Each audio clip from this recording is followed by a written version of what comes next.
여러분, 요즘 자영업자나 소상공인 소기업들 매출이 많이 는다고 이야기하거든요.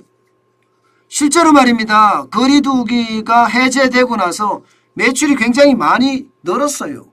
이거 한번 보세요, 여러분. 이거 한번 보세요. 지금 5월 1일에서 5월 8일이 맨 밑에 있는 빨간색입니다. 예, 이게 기본적으로 전년 같은 주 전년 대비하면 19.7%가 늘어났어요. 이게 한국 신용 데이터에서 실제 집계한 지표입니다. 5월 첫째 주 말고 4월 마지막 주 4월 25일에서 5월 1일까지도 16.6%, 4월 18일에서 4월 24일까지도 13.7%가 늘어났다고 해요. 실제 우리가 진짜 어려웠던 3월 7일에서 3월 13일 마이너스 0.1입니다. 그리고 3월 14일에서 3월 20일도 마이너스 0.8이고요. 이때가 최악이었죠. 3월 28일에서 21일에서 3월 27일까지 이때가 2.6%, 이 3주가 막 62만 명씩 나오고 신규 확진자가 난리가 아니었습니다. 그때는 진짜 장사가 안 되다가 거리두기를 4월 18일 날 해제를 했거든요. 그러니 매출이 마구마구 뛰었던 것도 사실이에요. 그러면 이게 식당이나 주점하시는 분들 만세 불러야 정상 아닌가요? 이제는 살았다 이렇게 해야 정상인데 왜 한숨을 쉴까? 이게 보면 저도 왜 그럴까를 생각을 해봤습니다. 실제 전년 대비 말고 전월 대비해 볼까요? 전월 대비하면 모든 업종이 다 늘었어요. 심지어 말입니다. 생맥주 전문점 58.2%가 늘었습니다. 전월 대비하면. 전월 대비 3월 기준입니다. 2월 대비하면 그렇습니다. 유흥음식 주점도 26%가 늘었고요.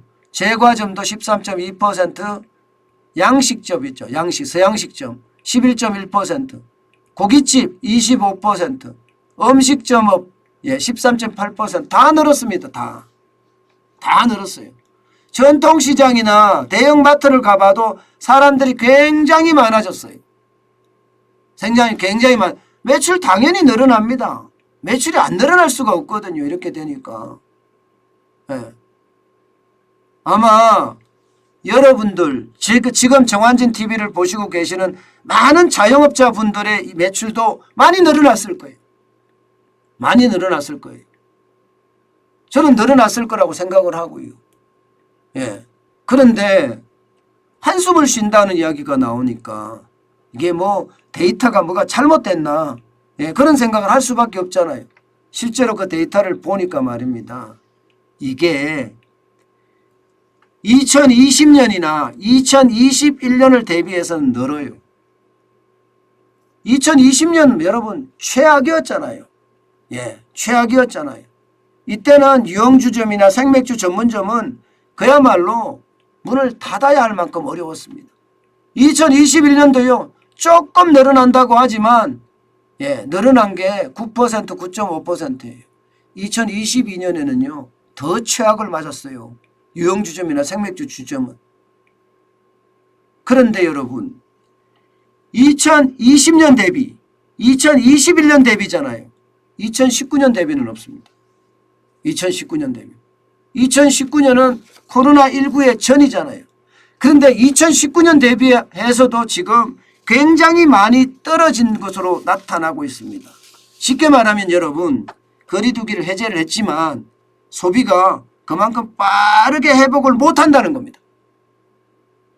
소비가 빠르게 회복을 해줘야 되는데 문제는 그렇게 못하니까. 거기에 더 큰 문제는요. 여러분 음식점 그러면 여러분 식재료비가 얼마나 올랐습니까? 뭐 천정부지란 말이 어울릴 정도예요. 20% 30% 오른 건 예산일이니까요. 고깃집이요. 수입고기까지 다 올랐습니다. 수입고기까지.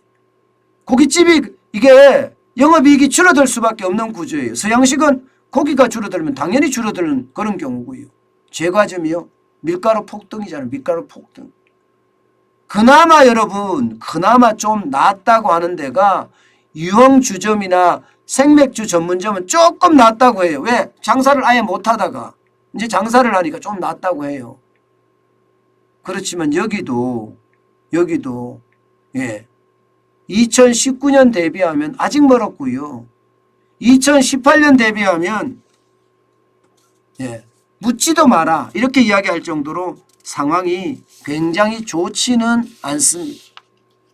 언젠가는 회복하겠죠. 언젠가는 회복할 거라는 믿음은 있습니다. 그런데 그 믿음일 뿐입니다. 아직까지 이게 코로나19가 해제가 됐는데도 거리두기가 해제가 됐는데도 아직까지 2019년을 회복 못하는 걸 보고 많은 사람들이 답답해합니다. 게다가 수익률까지 떨어지니까 133조 3천억 원이나 되는 원리금을 어떻게 갚을 것인가. 그것 때문에 한숨이 나오는 겁니다. 그것 때문에.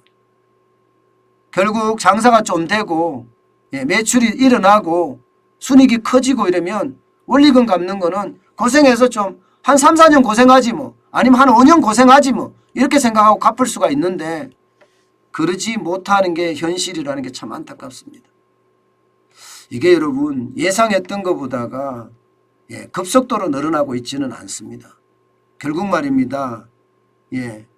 자영업자들이 이게 어느 정도 자리를 잡아가는 데는 앞으로도 시간이 많이 필요하다 이렇게 생각을 합니다.